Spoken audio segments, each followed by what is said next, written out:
Graça e paz no nome de Jesus, irmãos. Para a meditação dessa manhã, abra sua Bíblia no Evangelho de Mateus. Evangelho de Mateus, capítulo 5. Hoje nós finalizaremos a sequência das bem-aventuranças. Evangelho de Mateus, capítulo 5, versos de 10 a 12. A oitava e última bem-aventurança.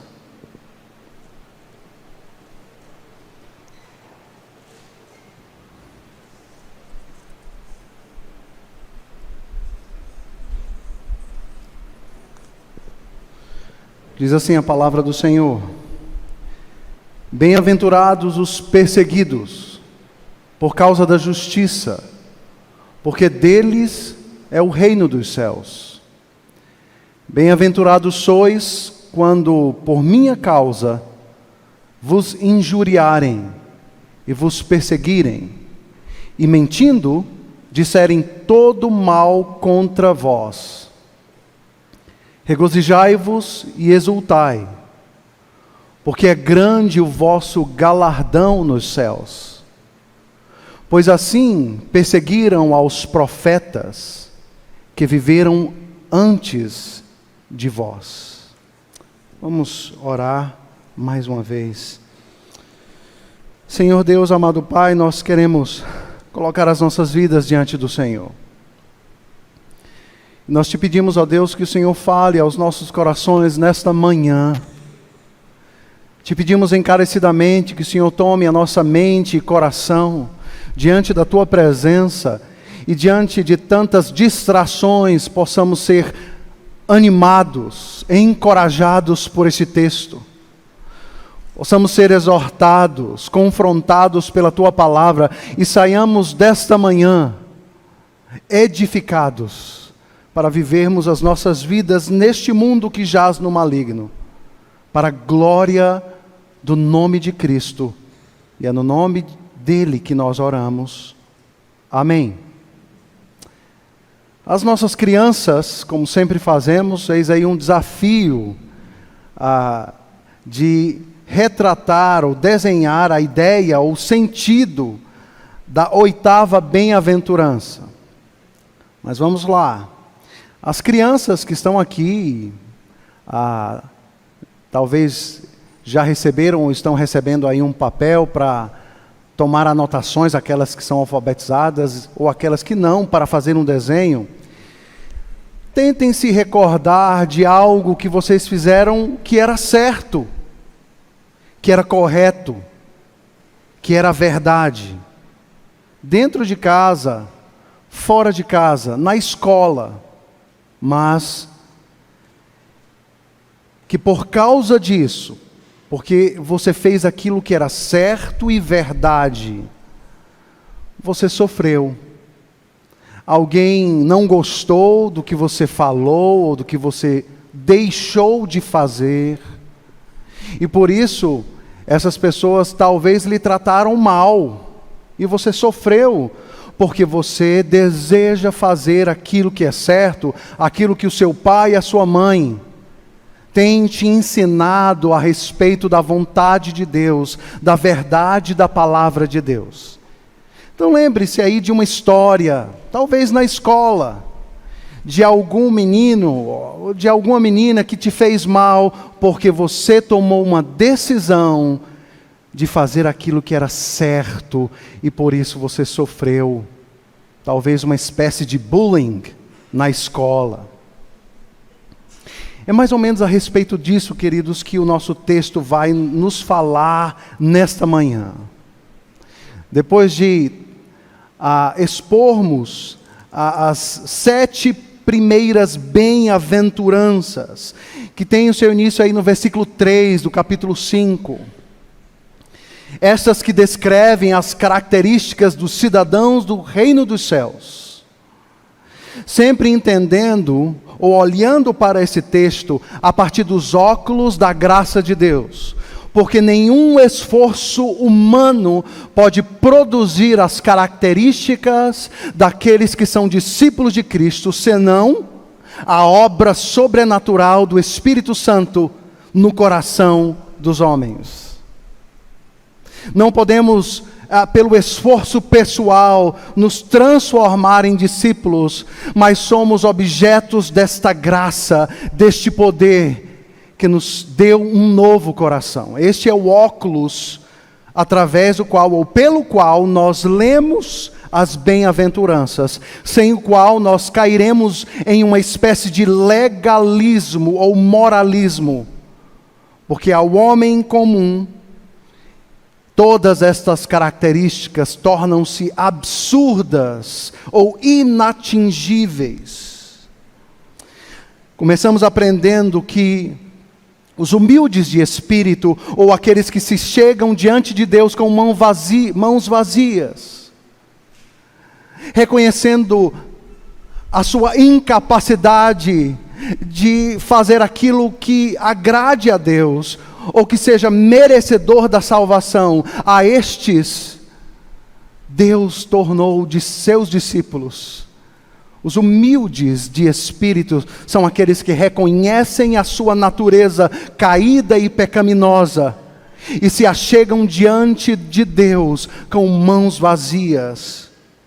Isso nos leva à segunda bem-aventurança, que é justamente aquele que reconhece a sua limitação, vai lamentar e vai chorar pelos seus pecados, porque ainda o pecado habita em nós. A obra que Deus começou ainda não está terminada, não está finalizada, por isso ao longo da vida lamentaremos, mas temos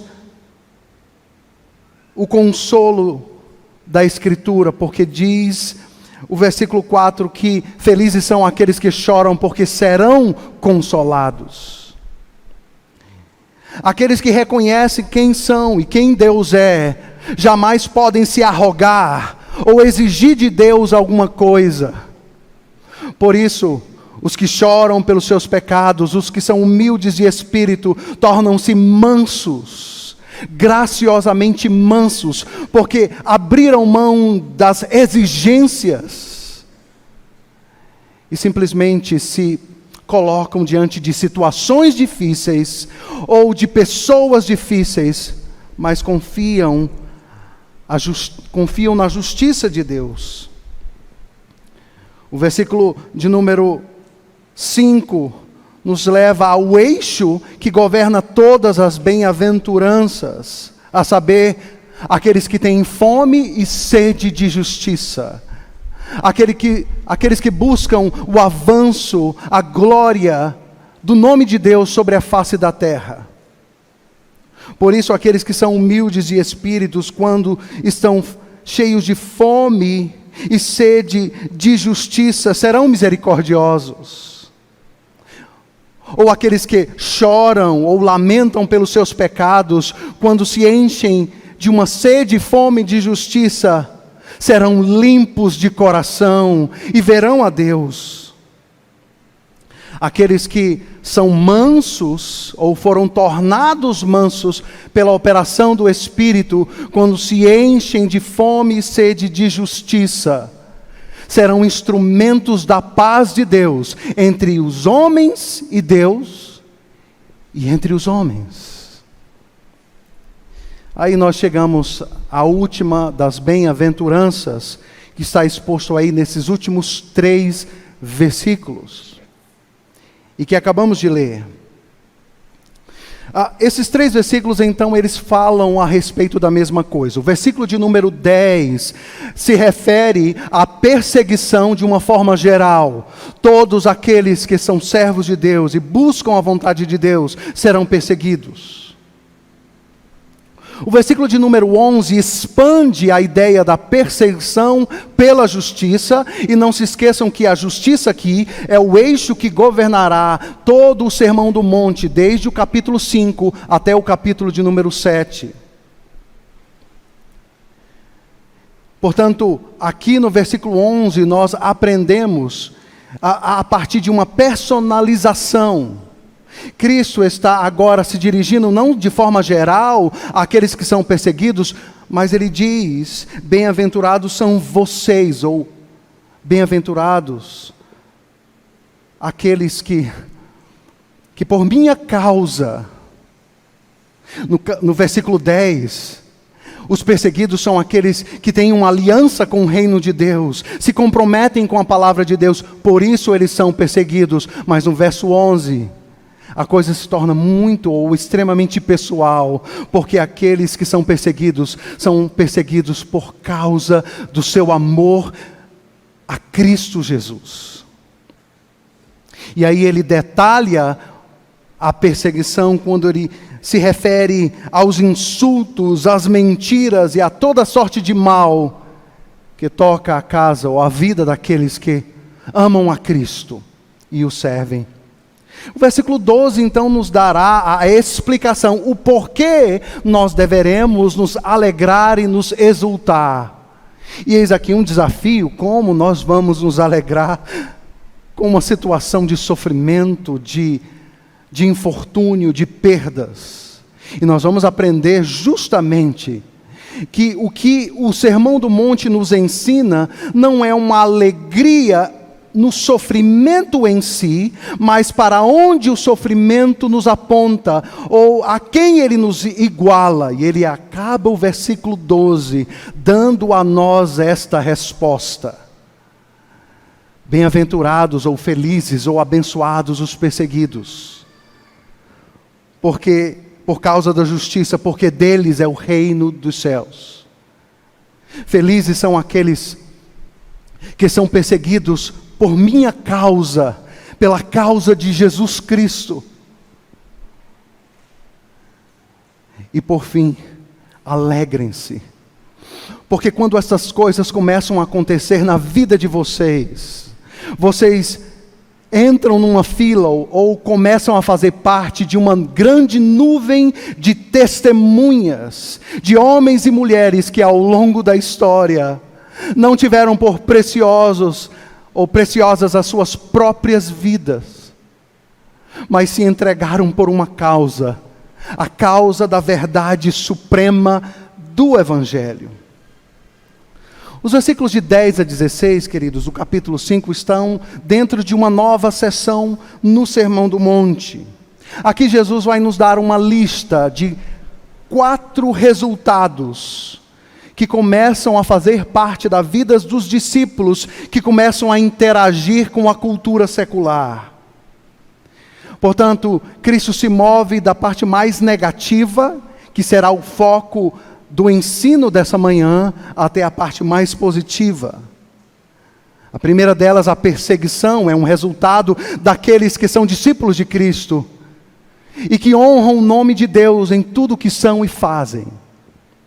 Em segundo lugar, esses discípulos serão vistos como o sal da terra, porque lembram-se que em João capítulo 17, na oração sacerdotal, Cristo ora pelos discípulos, não para que eles sejam retirados do mundo, mas para que no mundo eles façam a diferença e a mensagem do Evangelho seja propagada e espalhada sobre a face da terra. Não vos peço que os tire do mundo, mas que os livre do mal. Nós somos colocados neste mundo para não simplesmente sermos sal da terra, mas o terceiro resultado é a luz em um mundo em trevas. E a mais positiva de todos os resultados que nós temos aqui nessa sessão, que começa no verso 10 e termina no verso 16, é que as boas obras dos cristãos fazem com aqueles que não são de Deus glorifiquem o nome de Deus, porque testificam, porque são testemunha das boas obras que este povo sobre a face da terra faz. Então esta é a lista, e a respeito desses 3 pontos dessa grande lista, nós daremos continuidade no ano que vem, se Deus assim o permitir.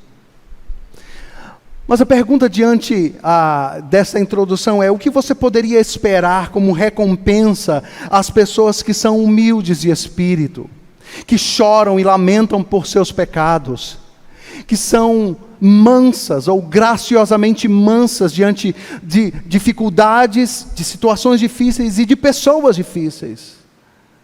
O que poderíamos esperar de pessoas que têm fome e sede de justiça? Ou daqueles que são misericordiosos, ou que buscam pureza de coração, ou que são instrumentos para estabelecer paz entre Deus e os homens, com a pregação do Evangelho, e também paz entre os homens. Talvez nós pensemos em alguma recompensa. A sociedade precisa dessas pessoas, que vivem as suas vidas desta forma. Mas, queridos, o que a Escritura Sagrada nos revelará é outra coisa completamente diferente.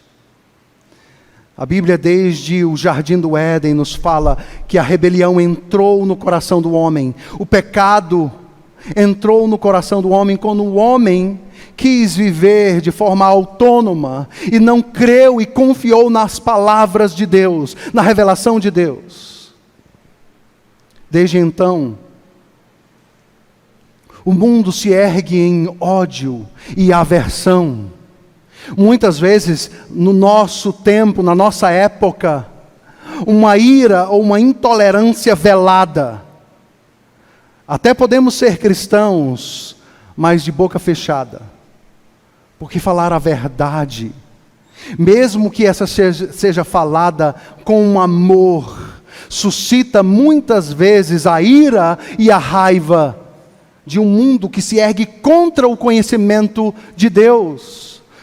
Paulo, escrevendo a sua carta a Timóteo, fala-nos que nos últimos dias os homens terão como coceiras no ouvido e ojeriza e ódio contra a sã doutrina.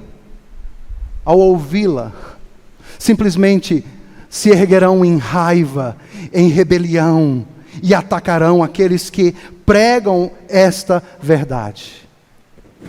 Mas isso não nos é uma surpresa. Jesus disse que se os homens perseguiram a Ele, eles também seriam perseguidos. Porque os discípulos ou os servos não são maiores do que o seu Senhor. João, no capítulo 15, registra isso quando diz: se o mundo odeia vocês, saibam que antes de odiar vocês, o mundo odiou a mim. O servo não é maior do que o seu Senhor.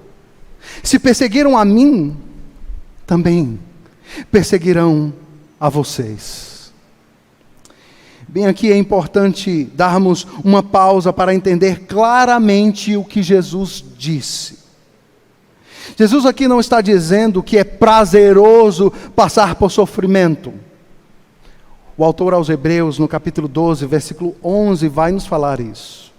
Nunca é prazeroso estar envolvido numa guerra, numa disputa e ser perseguido com violência. Obviamente que não.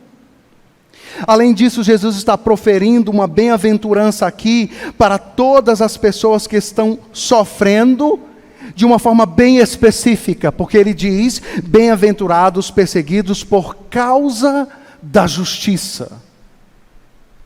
E aqui eis a necessidade de uma distinção. Deus não abençoa o funcionário crente que é negligente e que não se dedica no seu trabalho de uma forma a honrar e glorificar a Deus, e por isso está sofrendo. Não. Deus também não abençoa o estudante que não se debruça sobre os livros para estudar, para se dedicar e aprender a matéria, e talvez esteja pedindo a Deus que o abençoe na prova que ele não estudou. Não, não peça isso, porque Deus não abençoará. O sofrimento retratado, descrito, detalhado aqui, na 8ª bem-aventurança, é o sofrimento daqueles que são discípulos de Cristo, que honram a Deus com as suas vidas, e por isso eles estão sendo perseguidos, eles estão sofrendo. O apóstolo Pedro nos fala sobre isso. Em 1 de Pedro, capítulo 2, versos 19 a 20, nós podemos ler: porque isto é agradável a Deus, que alguém suporte tristeza, sofrendo injustamente, por motivo de sua consciência para com Deus. Pois que glória há se pecando e sendo castigados por isso, vocês o suportam com paciência. Se, entretanto, quando praticam o bem, vocês são igualmente afligidos e o suportam com paciência, isto é agradável a Deus. Portanto, a bênção aqui é para aqueles que sofrem injustamente por motivo de sua consciência diante de Deus. Mas pensemos um pouco como isso se aplica nos nossos dias. Algum tempo atrás eu trouxe uma pequena história para tentar expressar as múltiplas facetas do sentimento de aversão, de antagonismo, de irritação que o mundo tem quanto ao Evangelho, ou aqueles que propagam o Evangelho. E essa é uma história de um dos meus professores, que, refletindo na sala de aula a respeito do que significava a depravação total na vida das pessoas que estão ao nosso redor. E aí ele dizia, olha, nós conhecemos pessoas que elas são bondosas, não é verdade? Elas são trabalhadoras firmes, trabalham duramente dia após dia, são fiéis dentro de casa, cuidam dos seus filhos, trabalhadores honestos. E ele então trouxe a história de um homem, ou de um vizinhos que deu para ele luz, para entender um pouco a respeito dessa rebelião que se manifesta de diversas formas. Aqueles vizinhos adotaram uma criança com necessidades especiais. Essa criança, com certeza, precisaria do auxílio dos seus pais adotivos para o resto da vida dela. Mas eles sempre viam aqueles pais amorosos, cuidando daquela criança com tanto carinho e amor, com tanta dedicação. Mas os seus vizinhos, eles não eram cristãos. Mas ele conseguia ver o amor de Deus através do cuidado que eles davam àquela criança. O amor e até o fato de adotarem uma criança cheia de limitações físicas e cognitivas. Mas certa vez, conversando com os seus vizinhos, ele expressou o fato dele estar apreciando o amor que eles tinham pelo seu filho adotivo. E ele disse, eu aprecio muito a forma como vocês amam esta criança, o filho de vocês. E eu só posso entender esse amor pelo fato de Deus, o Criador dos céus e da terra, ter derramado este amor nos nossos corações. Eis aí o ponto em que aquela convivência harmoniosa foi interrompida, porque os seus vizinhos olharam para ele e disseram, por favor, não meta Deus na história. O nosso amor para com o nosso filho não tem nada a ver com um Deus cristão da Bíblia. Ali, de uma forma muito clara, evidente e concreta, ele percebeu a rebelião e o ódio que o homem natural tem quanto às coisas de Deus. É essa a irritação daqueles que serão companhia de discípulos, de servos de Jesus Cristo sobre a face da terra. Nós precisamos olhar então para esses versículos e ver simplesmente alguns aspectos que nós podemos usar para termos uma direção e para avaliarmos algumas coisas em nossas vidas, pois eis aqui um texto que nos traz profundo encorajamento e ânimo diante da vida atual e talvez das coisas que sobrevirão sobre nós, porque os dias não são bons. Depois de mencionar, queridos, esta perseguição de uma forma geral, Cristo detalha esta perseguição. Nós, como discípulos de Cristo, portanto, estamos unidos a Ele em todos os aspectos. Se nós cremos em Cristo, nós compartilhamos de sua vida e sua vitória sobre a morte. Eis aí um ponto. Se eu e você cremos nesta mensagem, no Evangelho, somos beneficiados por esta união espiritual com Cristo, em sua vida, em sua morte, em sua ressurreição. Mas a nossa união espiritual não para por aí. Mas nós também iremos compartilhar os sofrimentos que precederam a sua morte. E aí há um ensino rico e profundo no Novo Testamento a respeito da nossa união com Cristo em todas as coisas, em todos os aspectos, não simplesmente em sua vida, em sua morte, em sua ressurreição, mas também nos sofrimentos que nos advêm por nossa fidelidade à verdade, à palavra de Deus. Por exemplo, Paulo, escrevendo aos Filipenses, nos diz: o que eu quero é conhecer a Cristo e o poder da sua ressurreição, tomar parte nos seus sofrimentos e me tornar como Ele na sua morte.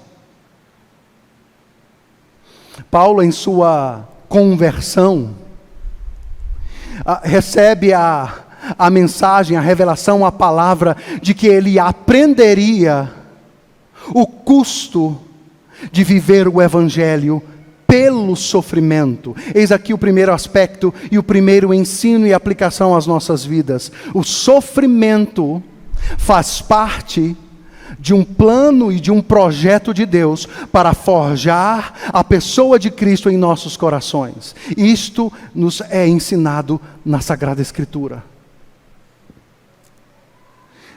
O mesmo autor, Paulo, escrevendo a sua carta, mais precisamente a segunda carta aos Coríntios, no capítulo 4, versículo 17, nos diz: porque a nossa leve e momentânea tribulação produz para nós um eterno peso de glória, acima de toda comparação. 2 Coríntios 4,17. O que Paulo está dizendo aqui, ou está querendo nos ensinar, não é um meio de minimizar a nossa dor, diante das perseguições, diante do sofrimento, diante das decisões que podemos tomar em vida para honrar o nome de Deus. Mas Ele está nos ajudando a tirar os olhos da presente ordem caída que nos faz sofrer e colocar os nossos olhos na eternidade, no peso da glória do porvir. Porque assim como Cristo viveu e sofreu e padeceu, mas rumou do sofrimento e humilhação à glória do porvir, assim cada um dos seus discípulos estão rumando, se dirigindo de um mundo em trevas, onde muitos sofrimentos podem bater à nossa porta por causa da nossa fidelidade a Deus e a sua palavra, mas nós estamos indo para a glória do porvir, onde toda lágrima será enxugada das nossas faces. Pedro, em sua carta, reverbera o mesmo ensino, quando ele diz: amados, não estranhe o fogo que surge no meio de vocês, destinados a pô-los à prova, como se alguma coisa extraordinária estivesse acontecendo. Pelo contrário, alegrem-se na medida em que são coparticipantes dos sofrimentos de Cristo, para que também na revelação de sua glória vocês se alegrem exultando. Se são insultados por causa do nome de Cristo, vocês são bem-aventurados, porque o Espírito da glória, que é o Espírito de Deus, repousa sobre vocês. Percebam então que este é o ensino do Novo Testamento. E que quando aqui no Sermão do Monte somos avisados, instruídos para nos alegrar e exultar pelo fato de sofrermos pelo nome de Cristo,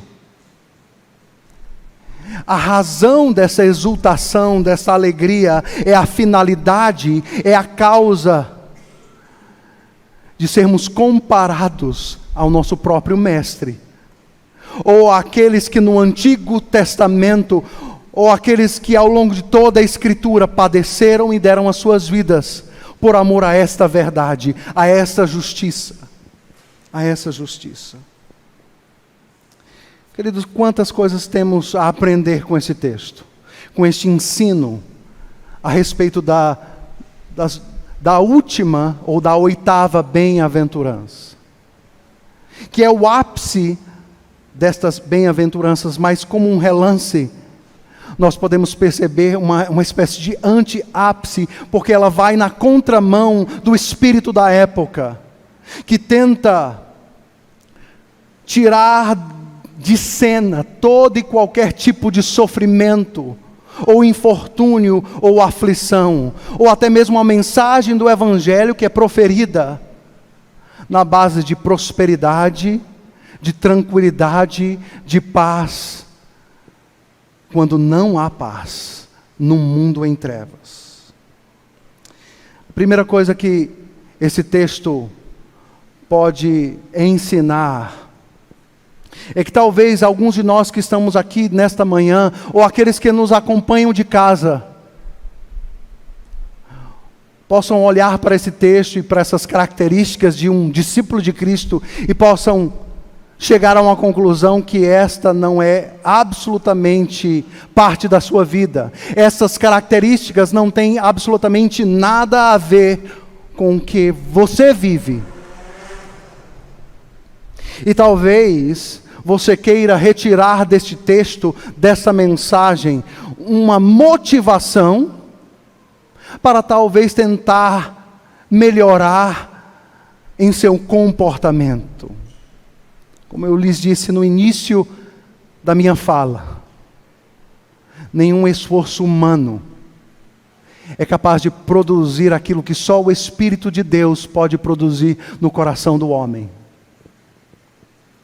O Sermão do Monte, a oitava bem-aventurança, nos leva ao Evangelho. A mensagem da palavra de Deus, de que somos pecadores miseráveis, incompetentes e não merecedores, a não ser se cada um colocar a sua fé em Cristo Jesus. Absolutamente nada dessas características farão sentido em nenhum momento de nossas vidas. Portanto, se você está aqui nesta manhã, e talvez o texto da Sagrada Escritura está te incomodando, e está mostrando a você a necessidade de conversão,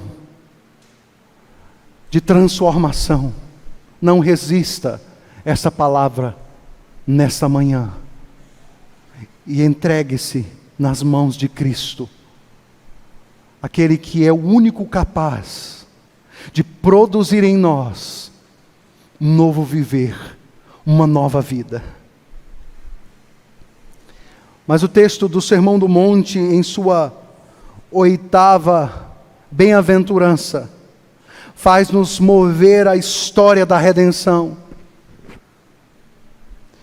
E nós, ao olharmos para trás e olharmos para a Escritura Sagrada, nós vamos reconhecer que os profetas de Deus do Antigo Testamento foram mortos por sua fidelidade. O povo de Deus, em alguns momentos da história, foi oprimido e injustiçado por grandes impérios. Mas Deus os socorreu, os resgatou, os livrou no tempo e na história, no tempo e no espaço.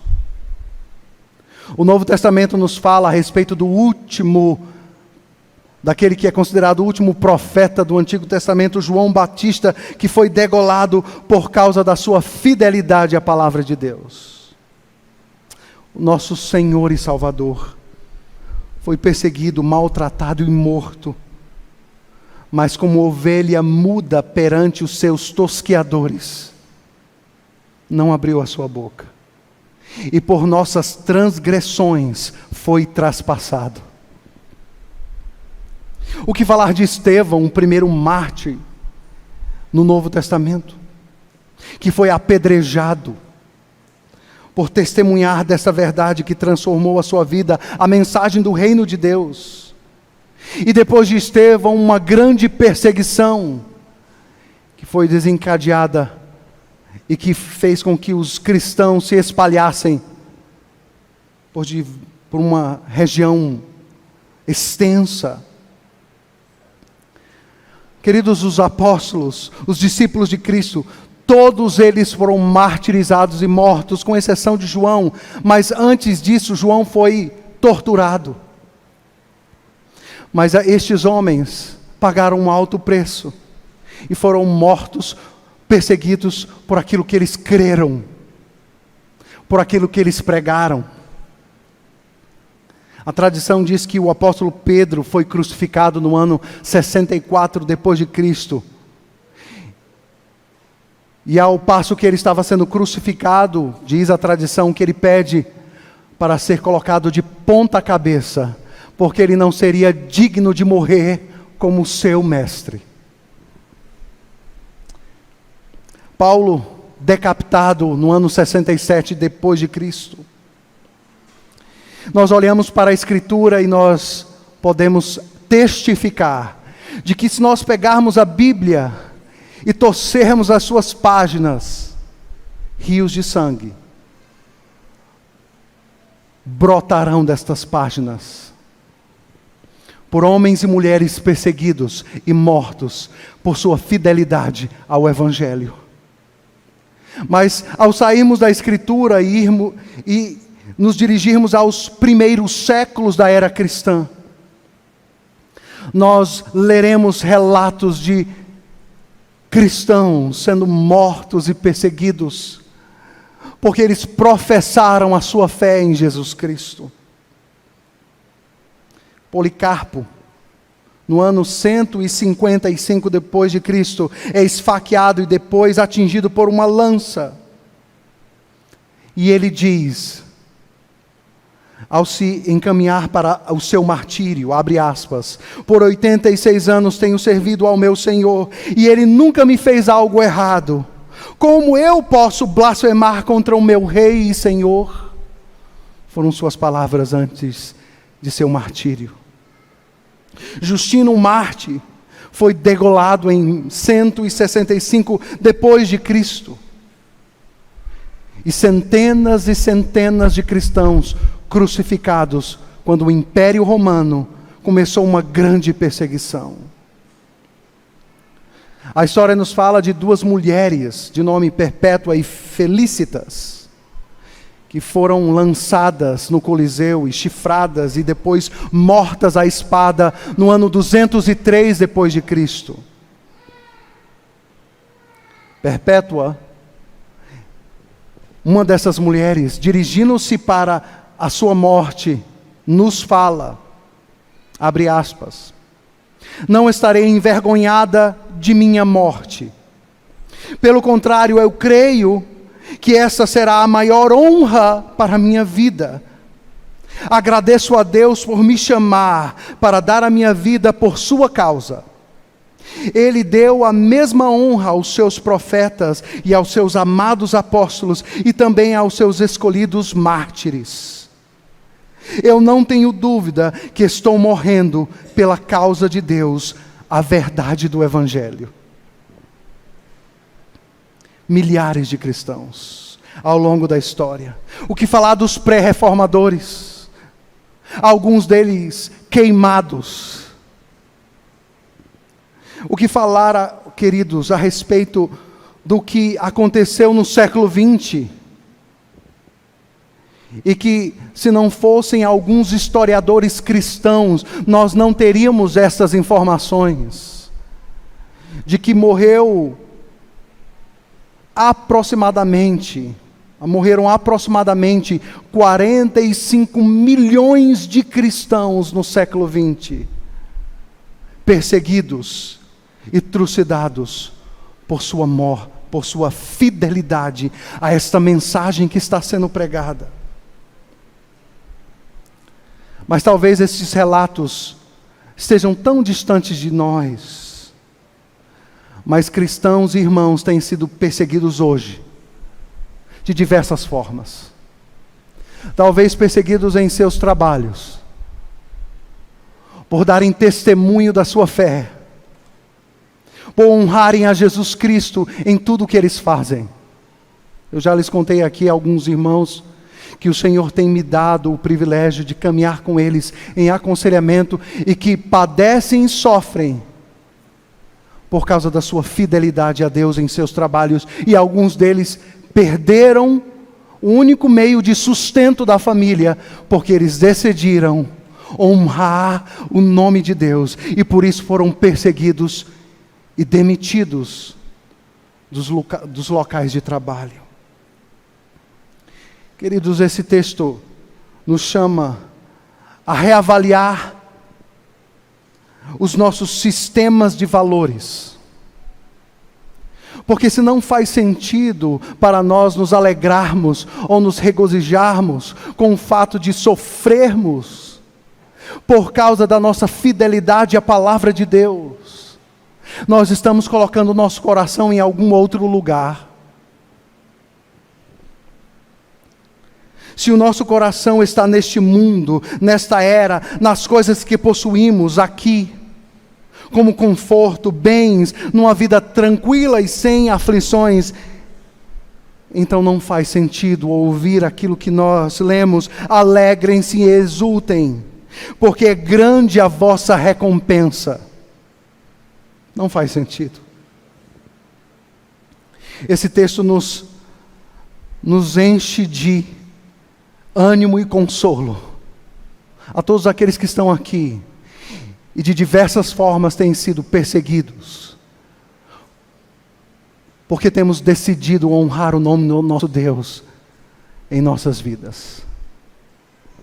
Ele nos remete a um galardão, a uma recompensa que não sabemos se teremos aqui, mas temos a certeza que teremos na glória do porvir.